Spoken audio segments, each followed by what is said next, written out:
YouTube? Welcome back to the Minion Motor Show. It's your boy.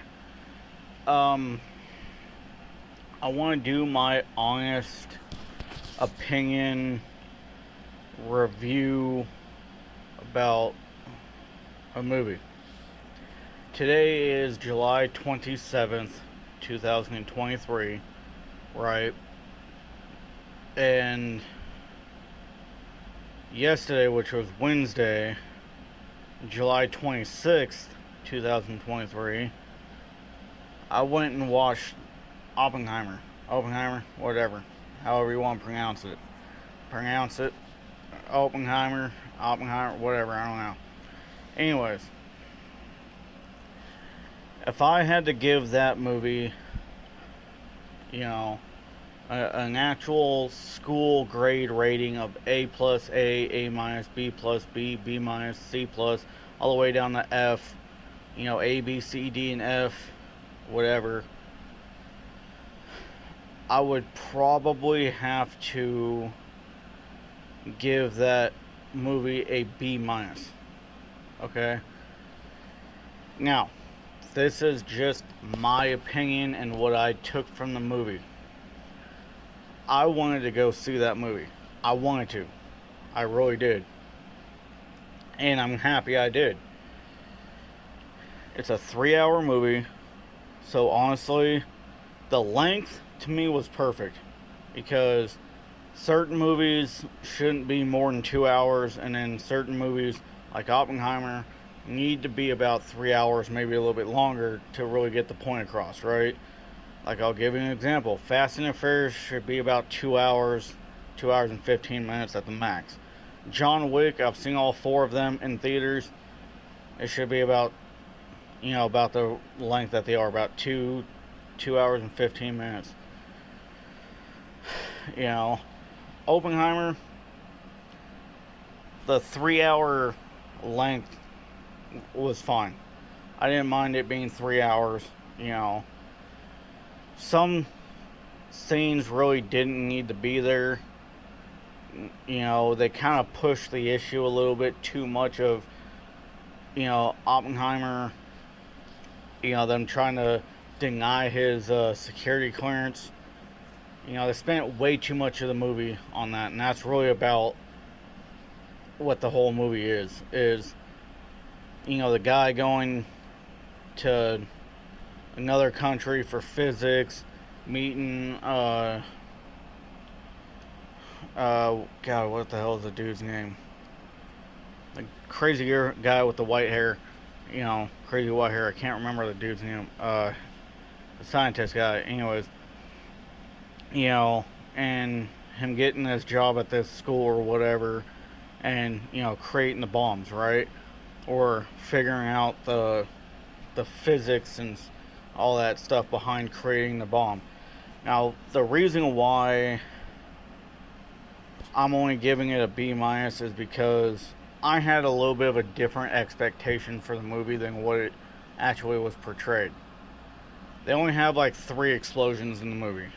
2 of them were like a little tiny, test explosions of them like blowing up a 55-gallon drum full of gasoline or some shit, right? And then 1 was an actual test in Los Alamos, New Mexico, of a nuclear or an atom bomb, right?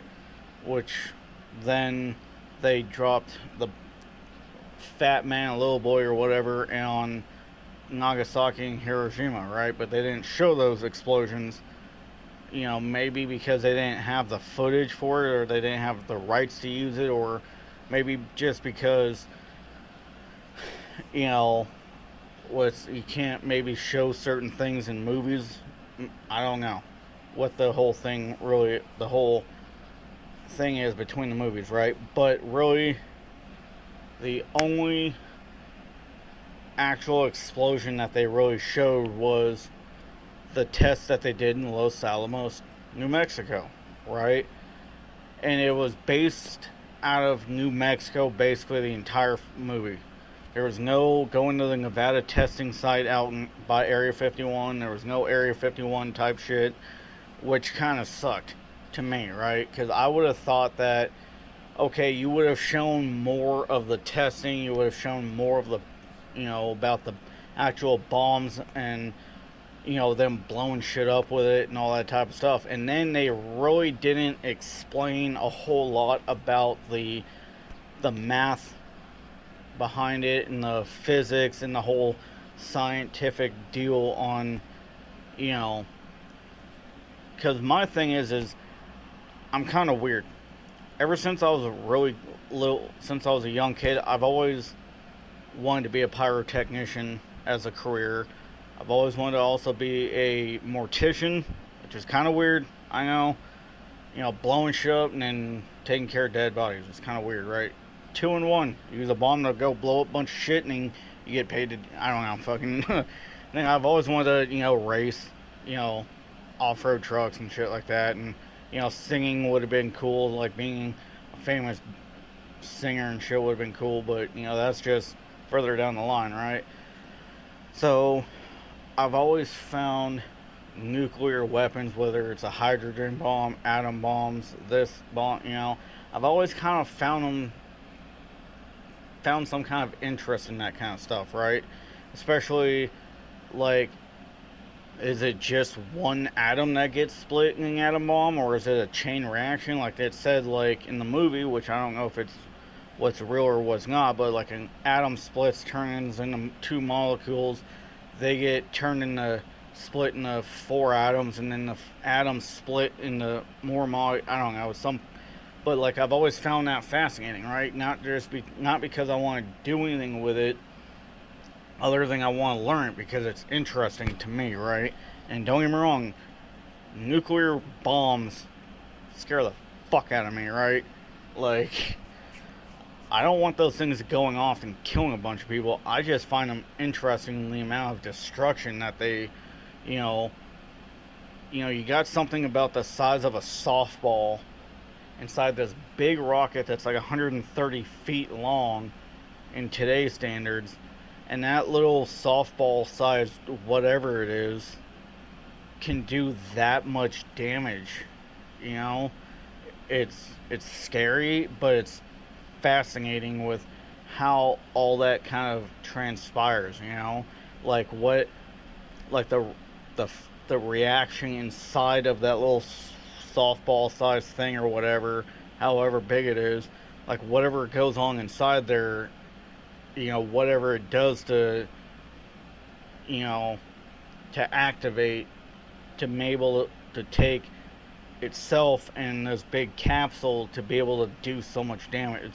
It's you're basically like taking like a softball and blowing that up inside of a 100-foot capsule or something about the size of a semi truck or something, and it basically decimates everything within a 5 mile, 10 mile radius or whatever. That's freaking wicked as hell. It's weird, right? So, and I understand maybe like they didn't have the clearance to really kind of show more about how a nuclear weapon works, or you can't really show that kind of stuff, or what. They should have kind of explained a little bit more detail of how it works without actually making it active, so some jackwagon can't just go make their own nuclear bomb and start blowing shit up, right? Which I understand. But that's the whole reason why I give it a B minus, on my opinion, because for a 3 hour movie, it was just more talking and whatever, and less about the actual explosives themselves, or less testing, less explosives, not so much, and also not about what goes into, you know, a few more details on how it actually works. You know what I mean? So, and again, no Area 51, no Nevada test range, only strictly Los Alamos type thing. And I understand like that was the kind of whole point of the movie now, after watching it, that they made the movie about the guy who created it and them using it on Japan in World War II. I just would have liked to have had a little bit more to it than just that. Because the movie was great, though. And if you got kids, don't take your kids to see it because there is some nudity in there as well. Just saying. If you are, if you haven't done so yet, don't take kids there. And it does get a little loud in the movie theater too, so warning just for future whoever decides to watch this video wants to go see Oppenheimer. Yeah, anyways, loved the movie. I loved the movie. It was an A+ movie, but I'm giving it a B- just because I had a different expectation than what I got, right? My expectations were over here, and this is what I got. Because, like, I'll give you an example, John Wick, when the first one came out, I've seen all 4 of them.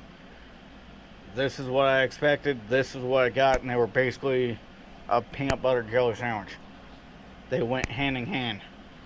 Oppenheimer, expectations, and reality is over here. But I advise if you haven't seen Oppenheimer yet, I would suggest go see it just because it is a good movie. It is a good movie. Just don't have the same expectations or whatever that I did. I messed up. Love y'all. Be safe. Catch you guys on the flip side. Deuces.